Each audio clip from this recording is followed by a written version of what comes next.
Bienvenidos a la materia de Educación Especial. Soy la licenciada María José Rodríguez y en esta sección veremos los fundamentos de la medición pedagógica para la educación de la diversidad en las aulas inclusivas. También conoceremos las estrategias de medición pedagógica para la educación en la diversidad en las aulas inclusivas. Comencemos con el capítulo 1, Fundamentos de la medición pedagógica para la educación de la diversidad en las aulas inclusivas. Como primer punto, tenemos lo que es la educación tradicional y las aulas inclusivas.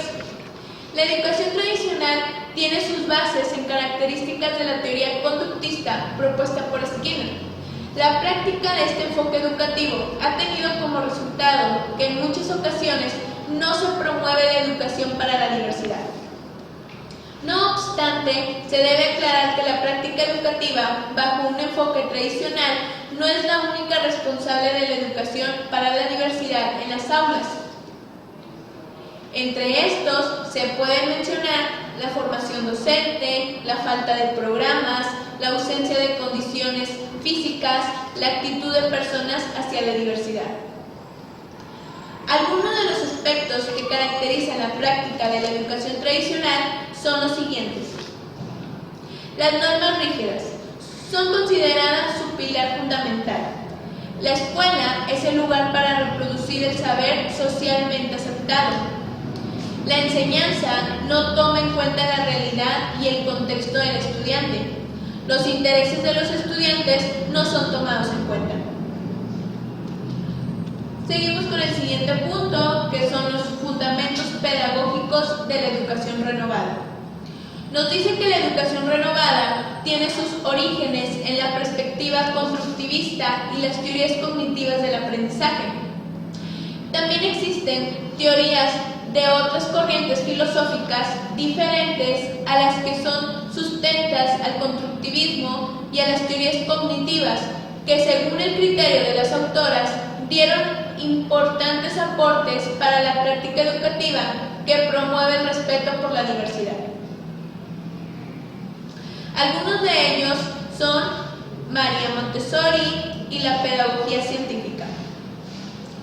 El maestro nos dice que el maestro dirige la actividad de los niños, pero no enseña. Por otro lado, tenemos a John Dewey y la escuela programática. La enseñanza toma en cuenta los intereses y necesidades de los estudiantes. Por otro lado, tenemos a Paulo Freire y la pedagogía crítica. La voz de los oprimidos tienen derecho a ser escuchados y tomarlos en cuenta. De aquí se enlaza lo que es el constructivismo y las teorías cognitivas. Nos dice que el constructivismo nace con la teoría de aprendizaje de Jean Piaget y la teoría de aprendizaje sociocultural de Lev Vygotsky. Es enriquecido posteriormente por otras teorías cognitivas, como la teoría del aprendizaje por descubrimiento de Brunner. La teoría del aprendizaje significativo de David Atwell y Joseph Novak. Para Piaget, el aprendizaje es una reestructuración de ideas y percepciones y no simplemente una reacción pasiva ante la estimulación y el refuerzo exterior. Por otro lado, para Vygotsky, considera que el aprendizaje se reconstruye, que el estudiante posee un bagaje de conocimientos, como el conocimiento previo, que se trastorna al interactuar con el contexto y con las personas, luego lo reconstruye.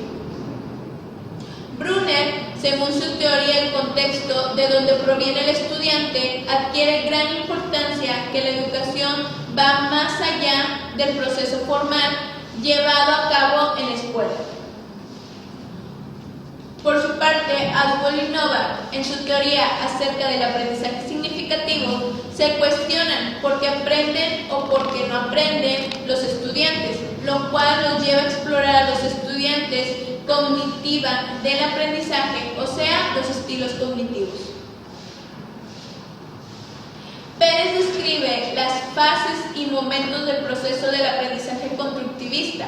Se fomenta la construcción y la reconstrucción del conocimiento.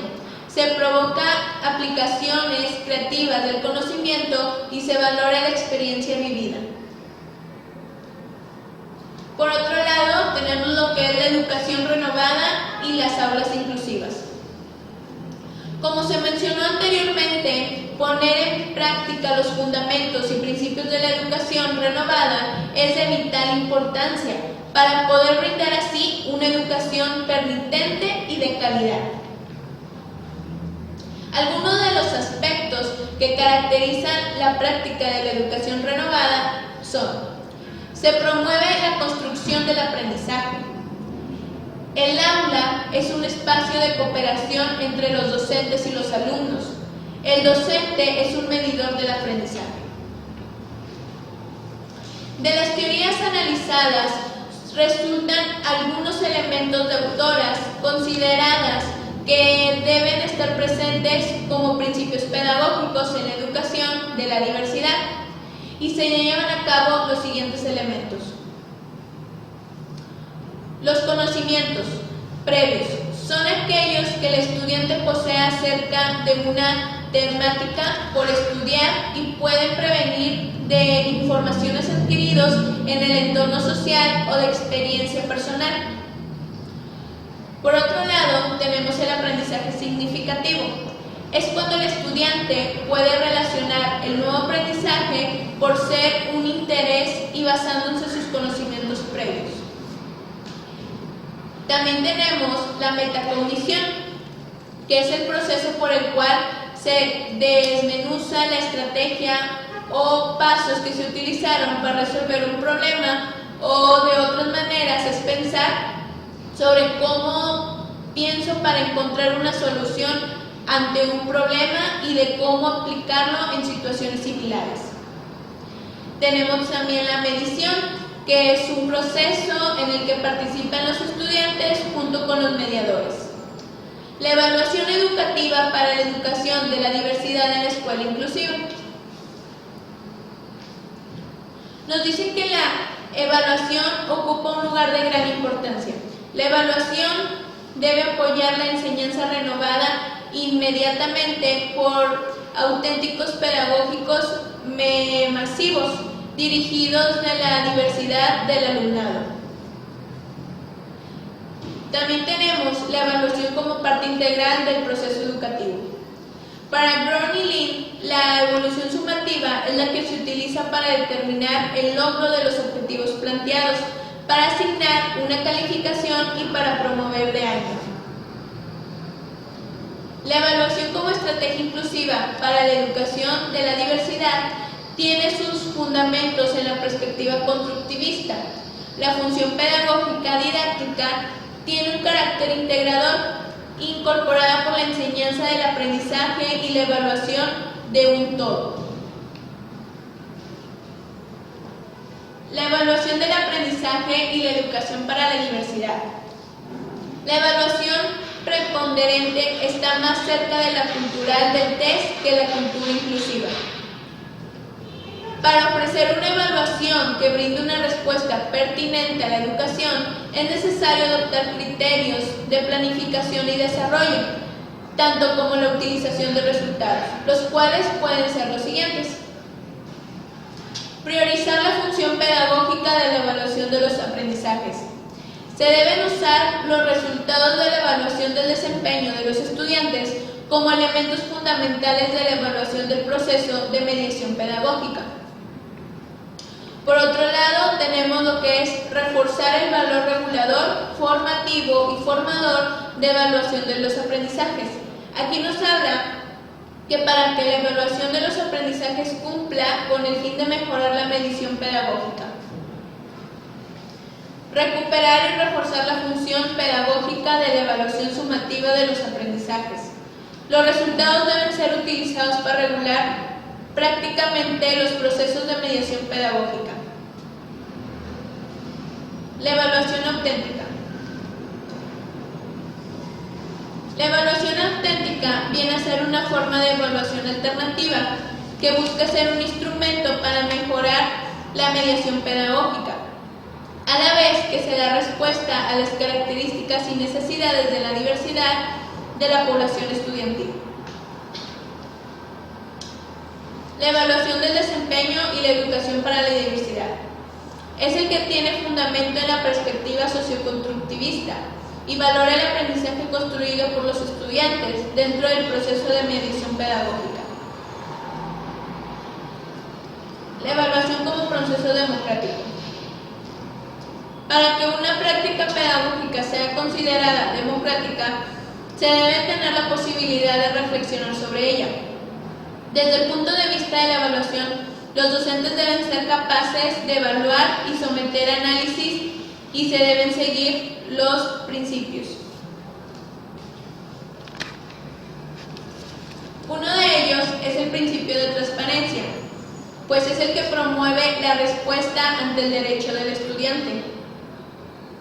Tenemos el principio de motivación, que se refiere al tipo de relaciones psicosociales que el profesor establezca con sus alumnos y la calidad afectiva y la comprensión empática que se genere. Hasta aquí terminamos con el primer capítulo. Seguimos con el capítulo número 2, que son estrategias de mediación pedagógica para la educación en la diversidad en las aulas inclusivas.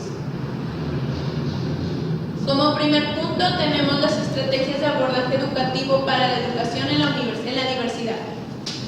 Se refiere a las estrategias de mediación pedagógica que incluyen tanto estrategias metodológicas como procedimientos de evaluación. Tenemos también las estrategias globalizadas como educación en la diversidad. Parten del principio metodológico de la globalización. Algunas opciones son los centros de interés, el método de proyectos, el aprendizaje cooperativo, la motivación en el aula y la disciplina en el aula.